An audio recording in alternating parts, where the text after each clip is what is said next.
Stop right there. That voice in your head, it's not wisdom. It's fear wearing a tuxedo.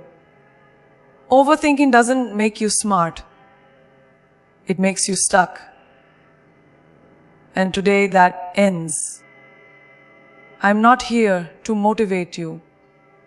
I'm here to wake you up. Because the life you want is on the other side of a single decision. Never overthink.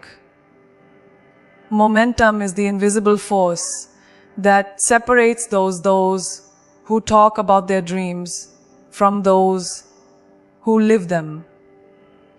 The moment you stop moving, doubt steps in and takes control. Overthinking doesn't arrive loudly.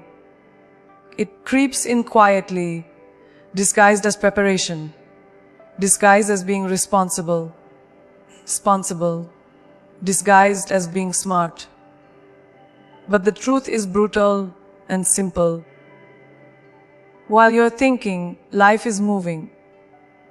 Opportunities do not wait for certainty. They respond to action.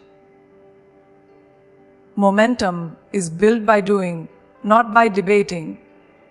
And the longer you stand still, the heavier it becomes to take that first step. Every great shift in life begins with movement, not mastery.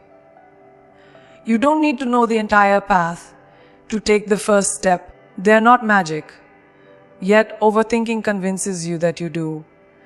It tells you that if you just analyze a little more, research a little longer, you'll feel ready. But readiness is not something you think your way into. It's something you earn by moving forward. Motion creates feedback, and feedback creates clarity. Without motion, there is no data, no growth, no direction. Only fear looping endlessly in your mind. Overthinking kills momentum because it replaces instinct with insecurity. Instead of trusting what you know, they're not magic, you start questioning everything. You replay conversations that haven't happened, anticipate failures that haven't occurred, and imagine outcomes that don't exist. Meanwhile, the people who are winning are not smarter than you. They're just moving. They make decisions before fear has time to negotiate. They understand that speed is power, and hesitation is a silent surrender. Momentum doesn't ask for permission. It rewards courage. When you take action, even imperfect action, you activate something deeper than logic. You activate belief. Every step forward sends a signal to your mind, I can do this. That signal compounds. Confidence grows not from success, but from consistency. Overthinking interrupts that process. It convinces you to wait for certainty instead of creating it. And certainty never comes before movement. It follows it. They're not magic. The longer you overthink, the harder it becomes to start. That's the trap. Momentum works both ways. Forward motion builds energy, but stagnation builds resistance. What felt like a small decision yesterday becomes a heavy burden today. You begin to label opportunities as missed instead of available. And soon enough, hesitation becomes your default. Not because you lack ability, but because you trained yourself to stop instead of start. Momentum is in the beguiling but unstoppable once it's alive. That first step is the hardest because it breaks the cycle of thought and replaces it with action. Once you move, the noise quiets, the fear fades, the path reveals itself. Overthinking loses its grip when you refuse to stand still. Movement is the cure. Motion is the answer, not magic. Perfection is one of the most dangerous illusions ever created because it convinces you that delay is discipline, tells you that waiting is wisdom, holding back is maturity, that one more revision will suddenly make everything flawless. But perfection never arrives. It keeps shifting the finish line just far enough to keep you frozen. No, they're not magic. While you're polishing plans in your head, life is passing you by, rewarding those who were brave enough to begin before they felt ready. The pursuit of perfection is rooted in fear, not excellence. Fear of being judged, fear of failing publicly, fear of not being enough. So instead of risking imperfection, you choose comfort. You hide behind preparation, research, and commode. But growth has never been born from comfort. The most powerful transformations come from action taken in uncertainty, not from waiting for conditions that will never be ideal. Imperfect action is how confidence is built. Every step forward, even the wrong ones, teaches you something valuable. You gain clarity through experience, not contemplation. Perfectionists want guarantees before they move. But life doesn't offer guarantees. It offers feedback. And feedback only comes when you show up. The people you admire didn't start polished. They started polished, committed. Perfection paralyzes creativity. When you're obsessed with getting it right, you stop experimenting. You stop taking risks. You stop learning. You trade momentum for control and a control for safety. But safety is expensive. It costs you your potential. The moment you allow yourself to be imperfect, you unlock freedom. Freedom to try. Freedom to fail. Freedom to grow faster than you ever could by waiting. Progress, not perfection, is what creates momentum. Small, messy steps compound over time into massive results. The world doesn't reward the most refined ideas. It rewards the ones that are executed. Nobody remembers the flawless plan that never left your mind. They remember the imperfect action that changed something. Every move you make strengthens your belief in yourself, and belief is the foundation of confidence. Perfection is a story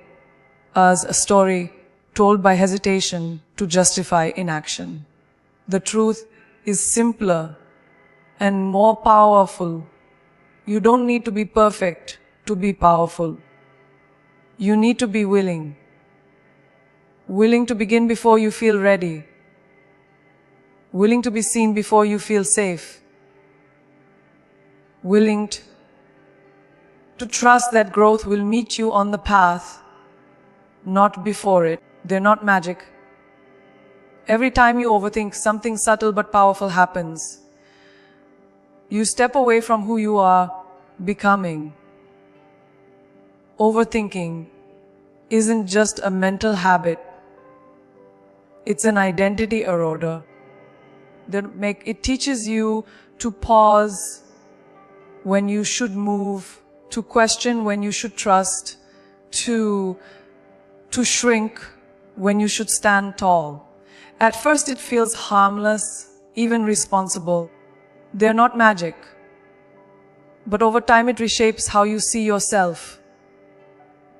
You stop identifying as someone who acts and start seeing yourself as someone who waits. Your inner dialogue changes.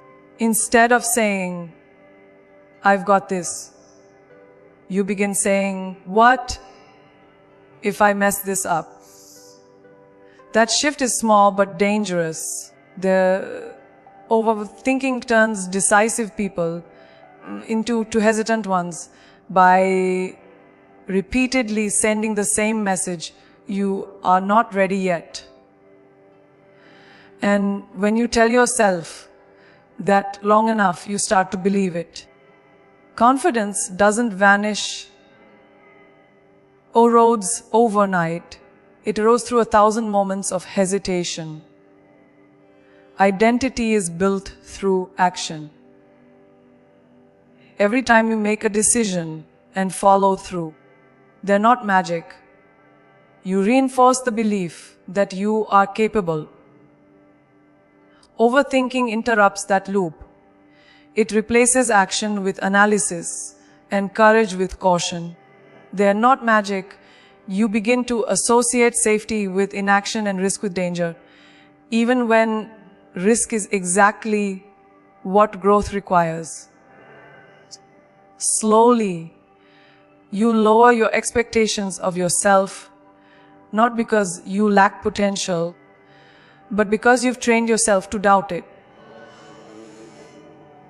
Overthinking also distorts your sense of authority.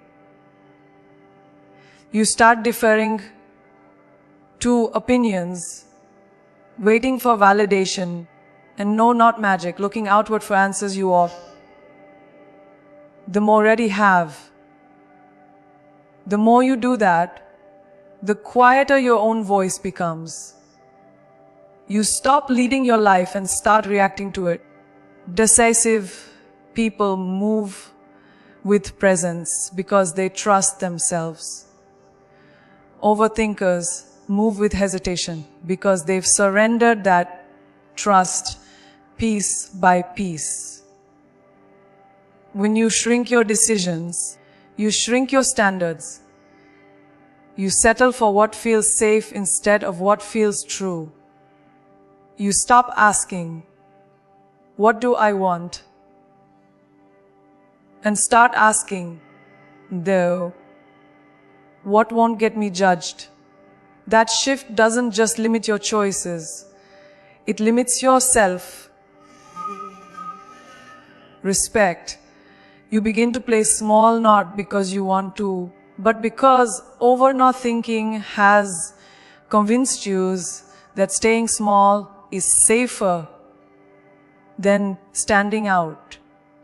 Reclaiming your identity begins the moment you choose decisiveness over doubt.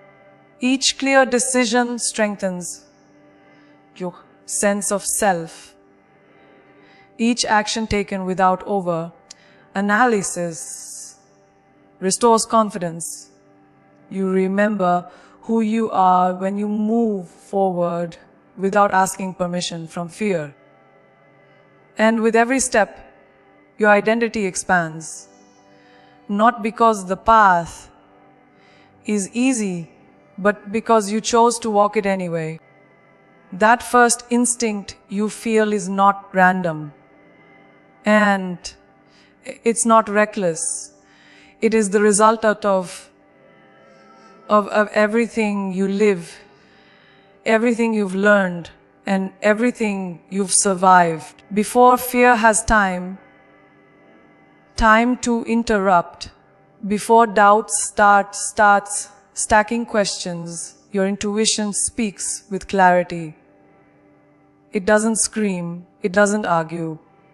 It simply knows. They're not magic.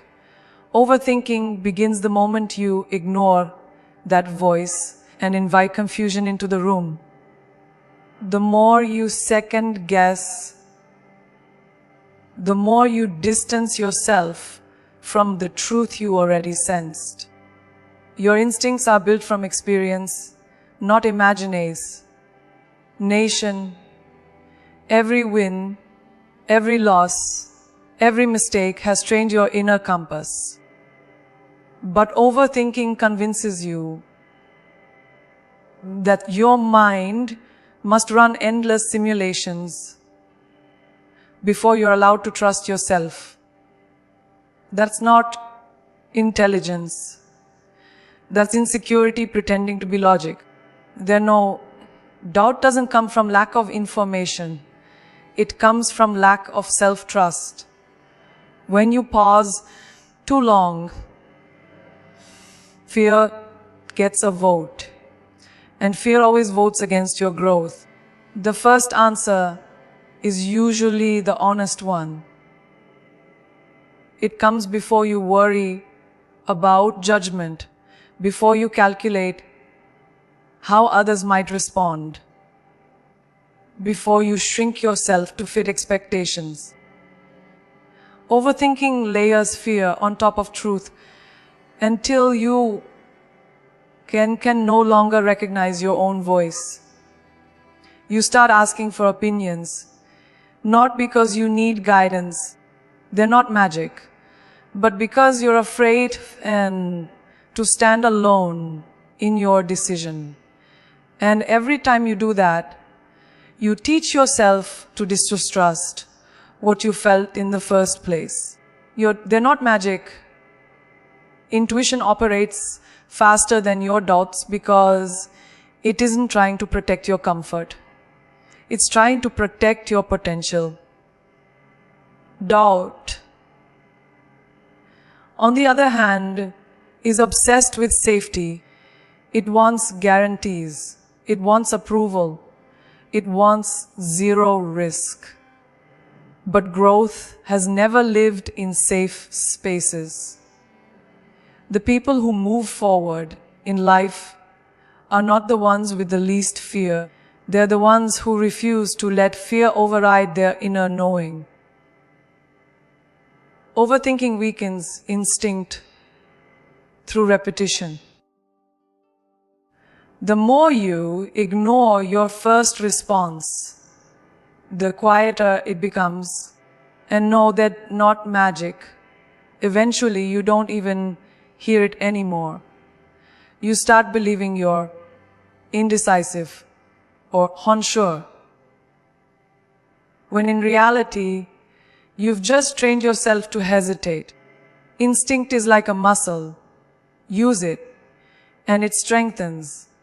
Ignore it, and it fades. Trust is built by honoring that initial pull, even when it scares you. When you act on your first instinct, you reclaim authority over your own life. You stop outsourcing decisions to fear, to people, to circumstances. You stand rooted in self-belief. Even when the outcome isn't perfect, the confidence you gain is priceless. Because every time you trust yourself and move, you reinforce the truth that you are capable, guided, and ready.